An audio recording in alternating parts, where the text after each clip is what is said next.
Hey everybody, welcome to Dublin City to be exact. And I came out for a beer on a Tuesday night and I decided to walk home, not to get a cab home, to walk through the city. And what I found and what I discovered is really remarkable. And it's a Tuesday night, so the city is very quiet. But you'd imagine a capital city, which Dublin is a capital city, and this is on the south side of Dublin. You'd imagine that there would be some life or somebody, some people, but there's absolutely nobody. There's nobody on the streets, and I don't think that's that abnormal for Dublin City.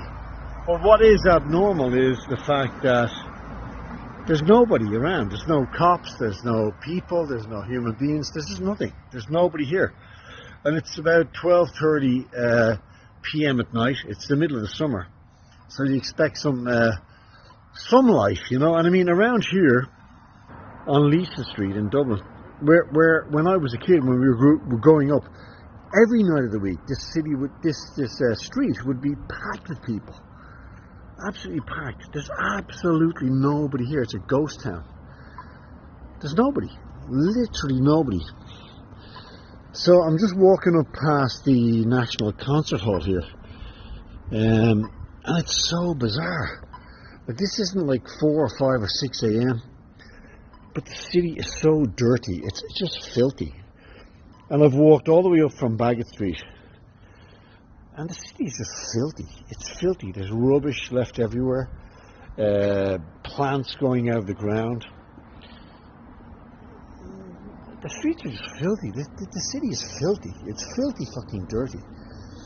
And I mean, this is like the most basic kind of cleanliness. It's just bizarre. And there's a sense of loneliness in the city.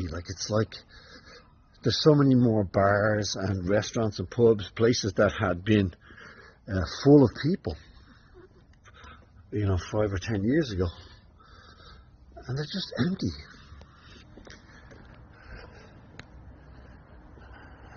I'm not sure what capital city in Dublin, or sorry, in Europe looks like this. In the middle of July, in Europe, anywhere, any developed place. It's just strange. I mean, it's probably about 3 or 4 months since I've been in Dublin City. And this is the Conrad Hotel here, which, 10 years ago was full of people. It was full of Americans. And now you can see it's 12:30 at night and the whole lobby is closed. It's closed. It's shut down. It's gone. There were very busy bars here. A single van delivering stuff. This is the National Concert Hall in Dublin. Completely empty. It's just kind of strange. There's a sense of abandonment. The only sound you hear is seagulls. Listen. It's really, really strange. Kind of surreal.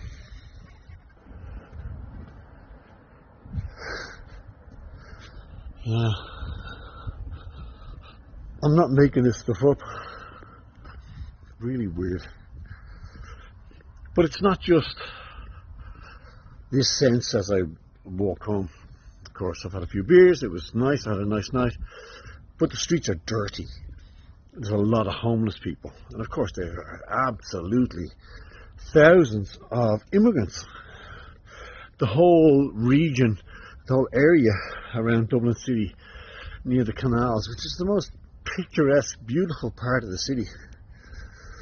When I was growing up, I always walked home from the city centre out to where I lived along the canals. Beautiful, leafy, tree-lined streets.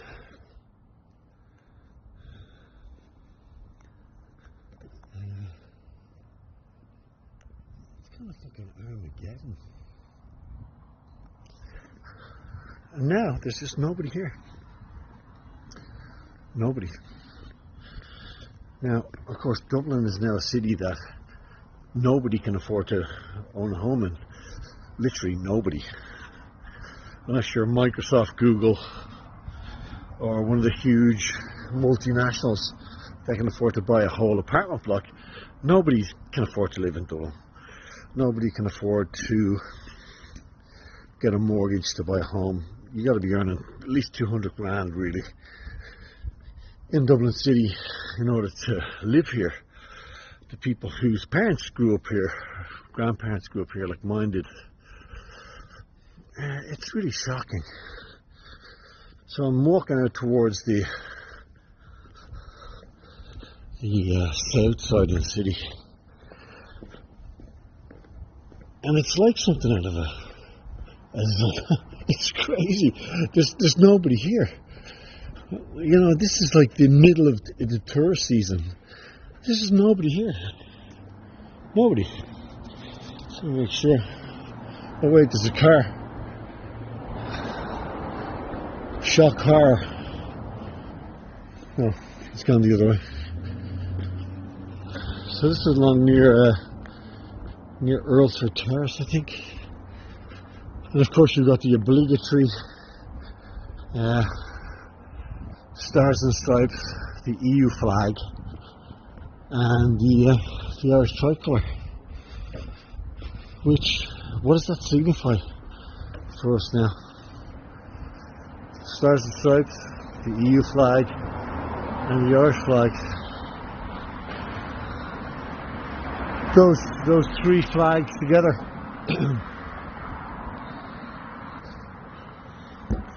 What do they mean? What do they signify? What do they spell for the Irish people? Well, what they signify and spell for the Irish people might be that two men who used to be two women, or two women who used to be two men, can now have a baby somehow. It might mean that your 12-year-old can decide they're the other sex and come home from school one day without telling you about it and be a different sex. All this liberty, all this freedom. But what the Irish state and the Irish government have neglected to do is provide medical care, homes, safety for the Irish taxpayer. People like my parents, people like me, who pay taxes all our life, who serve the state in the military, in state companies, they get nothing. So unless you're part of these tiny elites who've been weaponized against the general population, you get nothing. There's no chance of a home, there's no chance of a hospital bed, there's no chance of even seeing a doctor. There's absolutely no chance that you'd be able to walk the streets safely at night. I certainly wouldn't do it if I wasn't 2 meters tall and didn't weigh 113 kilos. I wouldn't be walking around doing this video. Probably in the best part of the city of Dublin. I wouldn't do it on the north side of the city.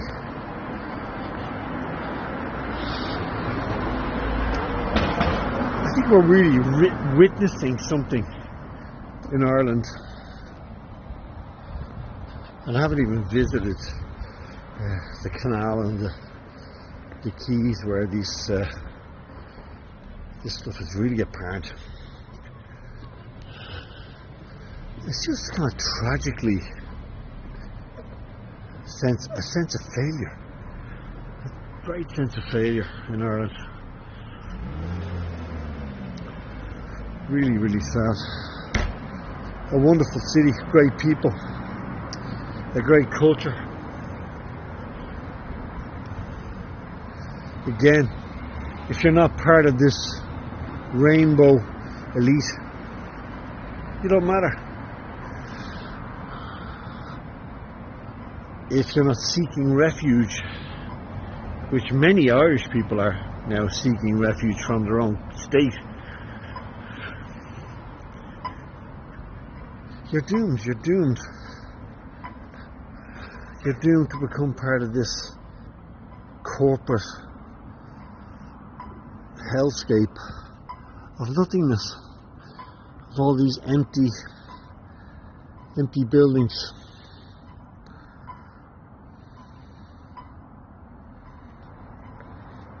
We really need to fix our country. We need to fix Europe. Because what's set out to be an economic union has become a union of dictation, telling us how and why and what we should think and believe, who we are. I don't need someone in Brussels to tell me who I am. I certainly don't need that. I don't need someone from Luxembourg or Italy or France or Spain to define my identity. I don't need that. And I don't remember when my country became a yellow fucking star on a blue flag. And I don't remember anyone in our history, none of the men or women who fought for our independence from the British over centuries and centuries of horrendous toil and trouble and struggle. I don't remember anywhere reading that it was all to basically hand over the sovereignty of our state to a bunch of unelected bureaucrats like Ursula von der Leyen. I don't remember signing up to that. And I certainly don't remember being asked if that was okay. So for now, from Dublin City, I'll see you all soon. Look after yourselves, be good to each other, and God bless.